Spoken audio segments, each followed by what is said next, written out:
की ह्याच्यात काहीही तथ्य नाही, अफवा पसरवल्या जात आहेत. त्याच्यानंतर तुम्ही पत्रकारही आम्हाला प्रश्न का विचारता याची मला जरा थोडीशी हे आहे की म्हणजे काय काय एक्झॅक्टली तुमच्या मनात काय. अफवा पसरवले जातात हे कार्यकर्त्यांचं मनोबल खच्चीकरण करण्यासाठी आणि एक अस्थिरता निर्माण करण्यासाठी पसरवले जातात. अशा वेळेस जेव्हा युद्ध सुरू असतं तेव्हा समोरच्या सेनापतीला भेटायचं नसतं.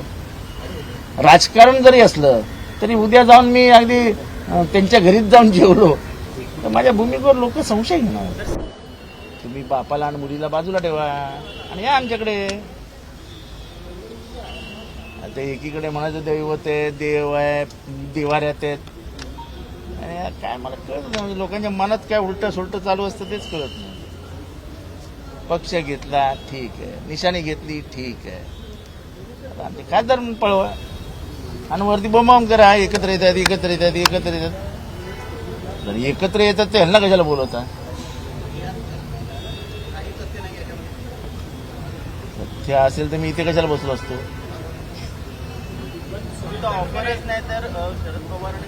शरद पवार हा अशी ऑफर आहे.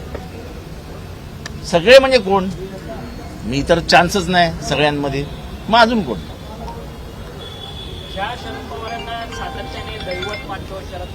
देव दैवत सर्वस्व त्यांच्याकडनंच आम्ही सगळं शिकलो. काय शिकले माहित नाही बाबा. हे सगळं केवळ एका मंत्रिपदासाठी केंद्रात सुरू आहे असं वाटतं आपल्याला. ते कशासाठी सुरू आहे मला माहित नाही. पण एकदा शरद पवार साहेब बोलले की ह्याच्यात काहीही तथ्य नाही, अफवा पसरवल्या जात आहेत. त्याच्यानंतर तुम्ही पत्रकारही आम्हाला प्रश्न का विचारता याची मला जरा थोडीशी हे आहे की म्हणजे काय काय एक्झॅक्टली तुमच्या मनात काय. अजेंडा म्हणजे आम्ही असं आहे, निवडणुका संपल्या, त्याच्यानंतर नागपूरला सेशन झालं, त्याच्यानंतर 1 तारखेपर्यंत सगळे, त्याच्यानंतर ते बीडचं प्रकरण सुरू झालं. आम्हाला साहेबांनाही त्यांच्या कार्यक्रमात ते व्यस्त होते. त्याच्यानंतर मग वेळ मिळाला तर कार्यकर्त्यांशी बोलायला पाहिजे. आणि याच्या अफवा पसरवले जातात हे कार्यकर्त्यांचं मनोबल खच्चीकरण करण्यासाठी आणि एक अस्थिरता निर्माण करण्यासाठी पसरवले जातात. आणि कोण पसरवतं हे वेगळं सांगायला नको. एकीकडे बीजेपी आणि दुसरीकडे बापाला आणि मुलीला सोडून या असे सांगणारे लोक आहेत. सर, संजय राउत ये कह रहे हैं कि दिल्ली के कैबिनेट में अजित पवार को इसलिए स्थान नहीं मिला है क्योंकि उन्हें टारगेट दिया गया है कि शरद पवार की जो पार्टी है उसमें से सांसदों को तोड़कर लाया जाए, एक कोटा दिया गया है. इसको लेकर क्या कहते हैं, क्या इस तरह की घबराहट आपको जानकारी कुछ? संजय राउत बड़े नेता है, उनके पास खुफिया जानकारी होती है.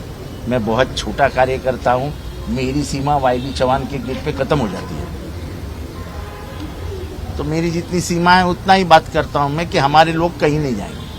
संपर्क किया जा रहा है सर, सांसदों के आपकी पार्टी पिता को छोड़कर आ जाए. ज्या पद्धतीने सुरेश दस अजित पवार यांची भेट घेत आहे, सुरेश दसांनी आरोप लावले अजित पवारांवर आणि त्यानंतर आता 2 दिवस या दोघांमध्ये भेटीगाठी होत आहेत. या भेटीगाठीचं कारण काय असावं? हे बघा की एखादी भूमिका घेतल्यानंतर आपल्या भूमिकेवर संशय घेतला जाणार नाही त्याचा प्रयत्न प्रत्येकाने करायचा असतो. मला बाकी काही त्याच्यात मला इंटरेस्ट नाही. माझी भूमिका स्पष्ट आहे, आमच्या पक्षाची भूमिका स्पष्ट आहे, आमच्यात कुठल्याही बदल होणार नाही. अहो हे अजून तर काहीच नाही हो. त्यांचा 302चा आरोप फक्त सरकारने टाकावा. कमीत कमी 50 कंप्लेंटवाले मीच घेऊन जाईल डीजीकडे. 50.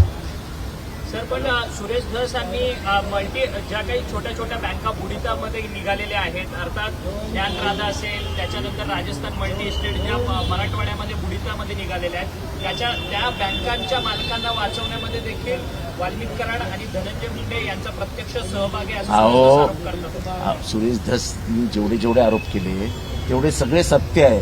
अहो त्यांचं गव्हर्नमेंट आहे ना आता.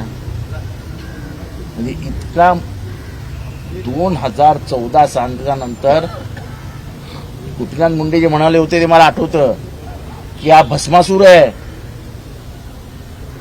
कोण म्हणालेलं मी म्हणतोय का नाही, हे स्वतः गोपीनाथ मुंडे म्हणालेले की या भस्मासूरला मीच संपवणार.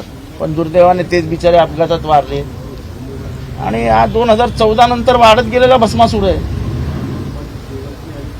सर ये जो आज 2 दिन की बैठक होने वाली है, एक मिनिट, एक तो हिंदी में पूछो नहीं तो मराठी में पूछो यार. तुम्ही आता मगाशी म्हणालात की आपल्या भूमिकेवर संशय घेऊ नये असं प्रत्येकाने वागलं पाहिजे. तर सुरेश धस यांची आत्ताची जी भूमिका आहे ती संशय कसं आहे आता निर्माण करणारी आहे का? तुम्हीच करता ना, नाही. तुम्हीच करता ना. ते दादांना भेटले अशा वेळेस जेव्हा युद्ध सुरू असतं तेव्हा समोरच्या सेनापतीला भेटायचं नसतं. राजकारण जरी असलं तरी उद्या जाऊन मी अगदी त्यांच्या घरीच जाऊन जेवलो तर माझ्या भूमिकेवर लोक संशय घेणार. तर सरकारची काय अपरिहार्यता आहे की ज्या त्यांनी असा बाईट दिलाय की उपसा सिंचनाच्या जे थकबाकी राहिली होती अजितदादांच्या खात्याकडे ती मागण्यासाठी मी आज गेलो. चांगलं, आजचा मुहूर्त चांगला होता वाटतं. आज काहीतरी ग्रहमान पण बदललंय ना, कुठला तरी ग्रह एकत्र आलेत वगैरे असं काहीतरी आहे. बघा तुम्ही तपासून.